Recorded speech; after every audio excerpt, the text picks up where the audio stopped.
A real story of a frustrated man. I would like to share a story that I heard from a spiritual master at a conference in my corporate office. There was a man who was totally fed up, frustrated, disheartened and full of agony with his life. He started to keep him alone, did not want to interact with anyone because he thought nobody could help him to get rid of his problems. One day that person sat near a beautiful lake and blaming God for their all failure and frustrated life. At the same time, an old monk was going through that path to go to a nearby temple. Monk saw that man and came to him. He said, "What are you doing here?" And the man answered, "Nothing, I am fine," in a rude tone. Monk again tried to know the reason for his sadness with humble words, but that man continuously ignored him and getting angry. Monk said, "No problem, do not get angry, my child. God will correct all the things. But you have to keep trust on your karma and in God." After 10 days, when man's agony reached an extreme and he decided to end his frustrating life, suddenly a voice resonated in mind that was Monk's words: God will correct all the things, but keep trust on your karma and in God. He decided to go to the temple the last time, then he will end his waste life. However, he wrongly interpreted the words of Monk. He thought Monk said, "If I will go to the temple and deliver prayer, God will solve all the financial and mental problems." But his mind did not emphasize the second part of the statement, which was karma. He went to a nearby temple and stared at the Buddha with flooded eyes and bargaining with God. "If you will not solve my financial and mental problems, I will end this useless life." The same monk was there and recognized him.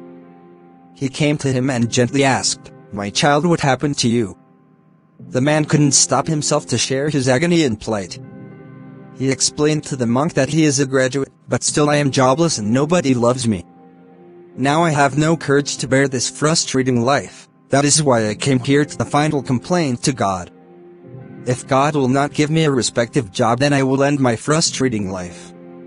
Monk smiled and said, "Your problem is not big, but you are considering yourself very small in front of your problems." The man replied, "Sir, could you please help me and show me the right path?" The monk gave him 3 spoons salt, and asked him to add into a glass of water and taste it. The man did the same. And when he took a sip, his expression was so bad. He replied with anger, "Very worst tastes." Then monk took him to a nearby natural lake, and asked him to add the same quantity of salt into the lake. He added, and monk asked him to taste of the water. The man tasted the water, and replied, "It is fresh water and good taste." Monk said, "My child, now suppose salt is your problem. An amount of water container is your mental capacity, which holds all negative emotions including the agony, frustration, grudges, complaint. We cannot stop anyone to add salt in life, because it is not our choice but how we to resolve it, our choice." After the monk's explanation, the man realized why he was feeling depressed, and living a frustrated life. He never tried to change the mindset and always wanted to change the life or expected to fix the problem itself. The man who returned from the temple was different. Not only he found himself as a believer in karma, but also he got clarity into his life goal. Always remember that the problem cannot be resolved in the same state of mind through which it was generated. We have to change the state of mind to find the appropriate solution of problems. Whenever we face any problem, first we have to accept it and try to change the state of mind to find the resolution. The question is how? As per my experience and learning, we cannot control our negative emotions in tough situations. But we can replace it through positive emotions or thoughts. Means we can expand our container to hold more quality of water. Means change the mindset/belief system and thought process. I hope you have experienced the power of a child's smile. I don't know whether you have experienced or not, but I have experienced it. I am sharing an incident of my life. One of my friends was getting very angry with his wife on some personal issues and he was shouted. Although his parents were also there, nobody dared to ask him to calm down, but at the same time, his toddler baby came to him and passed a precious smile and said in her language, "Papa, papa." What do you think? What was his next reaction? His anger vanished within a second, and he took his baby with a smile as nothing happened. This is called the power of positive emotions, which can replace the negative emotion or feeling, but you have to find which feelings or memory will work for you. This is not mandatory. At that time something has to be present to replace the negative emotion. Only you have the best memory of anything, which has to be that kind of powerful feeling to pull you out from the negative state of mind, or can replace that feeling.